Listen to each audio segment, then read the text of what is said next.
Have you ever looked at your bank account, seen a few $100, and thought to yourself, well, that's definitely not enough to do anything meaningful with? What if I told you that a single one-time deposit of $500, combined with the cost of a casual meal out every week, is the exact blueprint for building a perpetual wealth printing machine? You'd probably think I'm crazy, right? Or that I'm trying to sell you some shady internet course. But I'm not. Today, we're going to break down the exact math of how the wealthy actually build their foundations, and how you can do it too, starting right now, from scratch. Welcome back to Grow with Tony. I'm so glad you decided to spend a little bit of your day with me. If you're tired of feeling left behind, or if you're sick of the myth that you need to be born rich to start investing, you are in the perfect place. Just a quick reminder before we dive in. This podcast is for educational and entertainment purposes only, and is not personalized financial advice. All right, let's get into it. There is a massive, intimidating myth floating around out there. It's a myth that keeps millions of people completely paralyzed when it comes to taking control of their finances. The myth is this: you need thousands, maybe tens of thousands of dollars, a massive wall of flashing computer monitors, and a fancy degree in high finance to even play the game. Let me tell you a story about a buddy of mine. We'll call him Mark. A few years ago, Mark came over to my place. We were having a couple of beers, and he proudly mentioned that after months of cutting back, he finally managed to save up $500. I was genuinely happy for him, but when I told him, "Hey man, that's awesome, you should invest that right away," he literally laughed in my face. He looked at me and said, "Tony, what is $500 going to do in the stock market? It's a drop in the bucket. I'm not going to bother. I'm going to wait until I have at least $5,000 or $10,000 saved up. Then I'll really start investing. Then I'll be a real player." So Mark did what most people do. He kept his $500 sitting in a regular, everyday savings account. He waited for the perfect time, the perfect market conditions, and that magical perfect amount of money. But as we all know, life happens. A few months later, his car needed new brake pads. Then, a buddy invited him on a weekend road trip. That magical $5,000 milestone never materialized. And here is the saddest part of Mark's story. While his $500 sat safely in the bank, a silent thief was quietly chewing away at it. That thief is inflation. Think about it. Go back 5 or 10 years in your mind. Remember what a basket of groceries used to cost? Remember what gas used to cost? If inflation is running at around 3% a year, and your traditional savings account is paying you less than 1%, you aren't just standing still. Now some high-yield accounts offer 4 or 5%, which is better, but even then, after taxes and inflation, you're barely breaking even. That's why investing matters. You are actively losing buying power every single day. By waiting for the big moment to start investing, Mark lost the most valuable asset he actually possessed. He didn't lose his money, he lost time. Before we actually plant that $500 seed, we need a quick reality check. There are 2 absolute ground rules you must follow to protect your future wealth machine.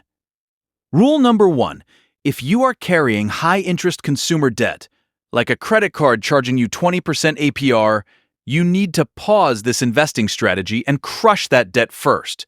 There is no safe investment on earth that will consistently pay you 20%. Paying off that card is a guaranteed 20% return. Do that first.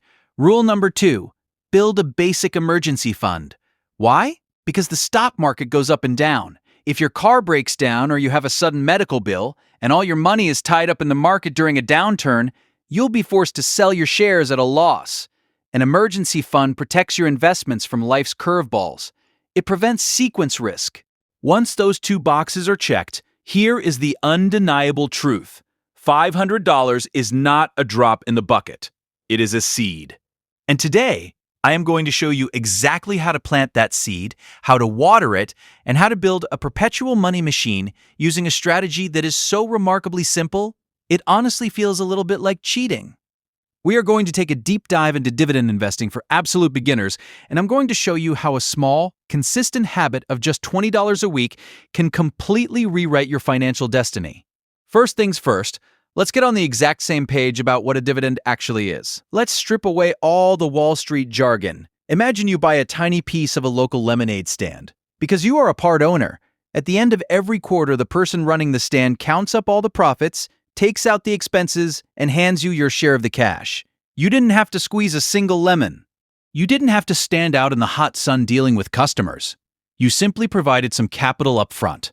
And as a result, you got paid. That, in its purest form, is a dividend. It is cold, hard cash paid directly to your account by a company, simply because you own a piece of it. Now, if you take that dividend cash and go spend it on a cheeseburger, that's fine. You got a free lunch. But if you want to build generational wealth, if you want to eventually replace your working income, you have to activate a secret weapon. It is the core of this entire strategy. It's called DRIP. That's D-R-I-P. It stands for Dividend Reinvestment Plan. When you go into your brokerage app and flip the switch to turn on DRIP, you are giving the system a very specific instruction. You're saying, hey, when you pay me my dividend, do not put that cash in my account. Instead, take that money and immediately buy me more pieces of the lemonade stand, automatically, without you ever having to log in or click a button. This right here is where the absolute magic happens. This is the snowball effect in motion. Let's walk through it. Your initial $500 buys a certain number of shares in a company.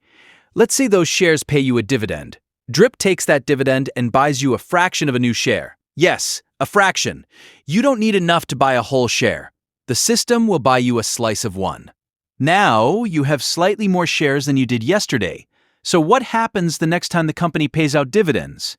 They pay you based on your new, higher share count. Meaning, your dividend check is slightly bigger. What does DRIP do with that bigger check? It buys even more fractional shares. Do you see the loop? Buy, earn, reinvest, repeat. Your money is out there in the world, working 24 hours a day, 7 days a week, hiring more dollar bills to go out and work for you. It's compounding on autopilot. Now, full transparency, yes, you'll still owe taxes on those dividends even if they're reinvested. In the US, qualified dividends are taxed at 0, 15, or 20% depending on your income bracket. So this isn't tax-free money, but the power of compounding still works in your favor over the long run. Always consult a tax professional for your specific situation. But this brings us to the million-dollar question. How do we choose exactly where to put that initial $500? This is where beginners stumble. The biggest mistake new investors make is getting greedy. They open their app, they sort by highest dividend yield, and they see a company offering a massive 10, 12, or even 15% dividend. Their eyes light up and they dump all their money into it, thinking they found a glitch in the matrix. Listen to me carefully. In the stock market, a double-digit dividend yield is rarely a gift. It is almost always a flashing red warning siren. Why? Because a dividend yield is a math equation. It's the annual payout divided by the stock price. Usually, when a yield is sky high, it's not because the company is super generous, it's because the company is in serious trouble.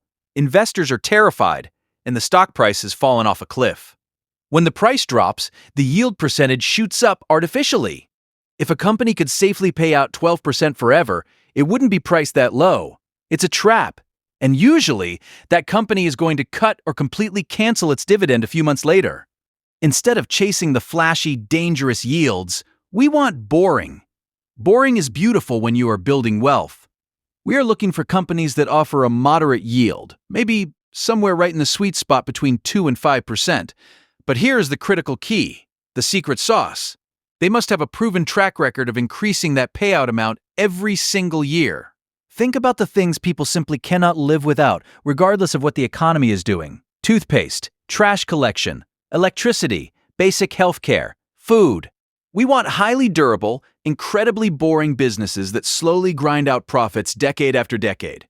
A company paying a 3% yield today but growing that payout by 7 or 8% every single year will absolutely crush a stagnant 8% yield over the long haul. Your income grows, and usually the value of the underlying stock grows right along with it. So, let's get practical. Let's build your actual starter portfolio. If you have that $500 ready to go, the golden rule is do not put it all on one horse. We want to be strategic and lower our risk. Take exactly half of it, $250, and put it into a broad dividend ETF. An ETF stands for Exchange Traded Fund. Think of it like a giant basket that holds dozens or sometimes hundreds of different high-quality dividend-paying companies. By making this ETF the anchor of your portfolio, you get instant diversification. If one single company in that massive basket makes a bad business decision and has a terrible year, you are completely protected because the hundreds of other companies are still holding you up. It's your safety net. With the remaining $250, you can pick 3 or 4 individual companies to really learn the ropes. How do you pick them? Keep it simple. Pick one from consumer staples, the companies making household goods. Pick one utility company, the folks providing power or water. And maybe pick a solid, well-established financial institution or healthcare company. Split the money evenly among them. Look at what you've just built. You have a rock-solid foundation, you have your broad ETF basket doing the heavy lifting safely, and you have a few strong individual pillars giving you a chance to watch specific businesses grow.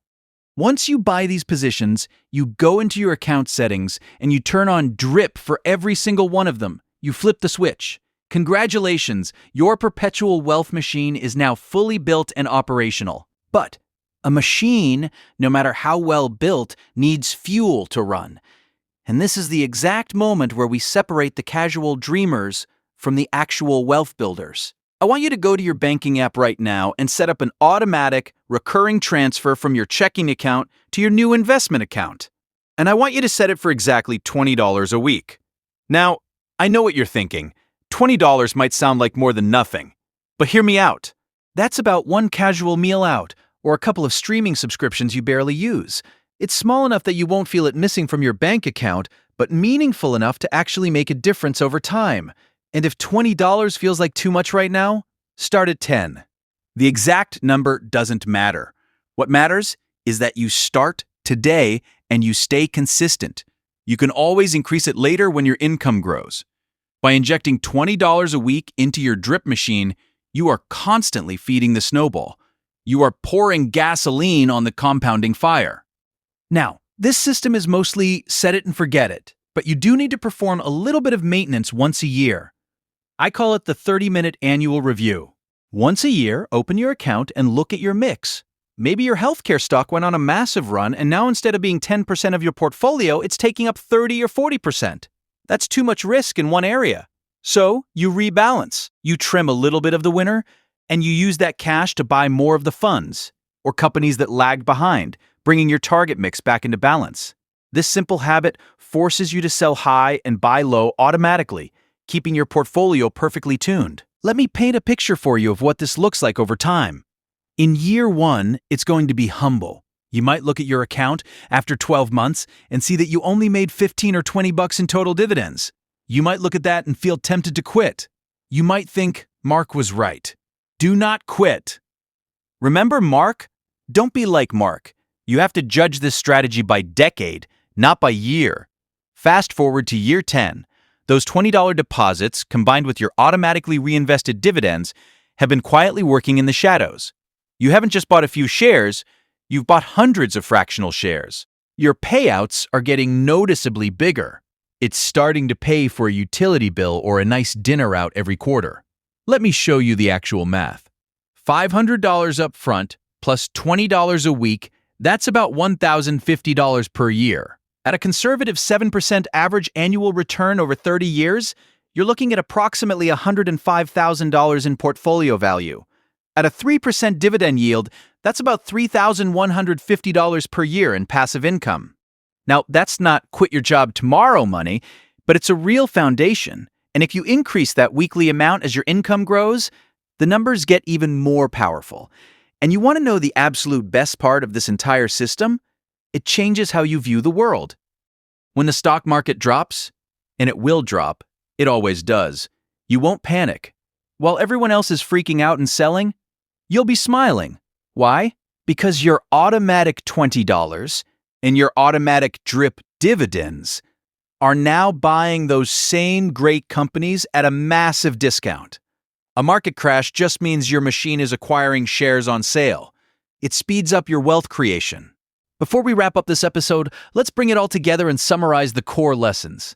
What did we actually learn today? First, we learned that before you invest, you must crush high-interest debt and build an emergency fund. Once that's done, waiting until you have a huge pile of money to start investing is a guaranteed way to lose your wealth to inflation. $500 is absolutely 100% enough to get started. Second, we learned about the magic of DRIP, the dividend reinvestment plan, which automatically turns your cash payouts into more shares, creating an unstoppable compounding snowball. Third, we learned to avoid the dangerous trap of high-yield mirages. Instead, we focus on boring, steady companies and broad ETFs that have a history of growing their payouts over time. Fourth, we learned the importance of taking just 30 minutes a year to rebalance our portfolio to manage risk. And finally, we discovered the absolute superpower of consistency. Automating just $20 a week is the fuel that takes a tiny snowball and turns it into a financial avalanche. Listen, building wealth is not about hitting the lottery. It's not about finding the next massive tech stock before anyone else. And it's definitely not about timing the market perfectly. It is about building a reliable system, automating that system, and then getting out of its way so time can do the heavy lifting. Your future self is begging you to start today. Don't overthink it. Plant the seed. Turn on the drip. Set up the $20. Thank you so much for hanging out with me today on Grow with Tony. I truly appreciate your time. Hey, if this episode shifted your perspective or gave you that little push you needed to finally start, please do me a quick favor. Hit that like button, subscribe to the channel, and ring the bell so you never miss an episode. And I want to hear from you. Drop a comment down below and tell me, what financial topic or investing question do you want me to cover in the next video? Let me know. I read all of them. Keep growing, keep building, and I will see you in the next episode.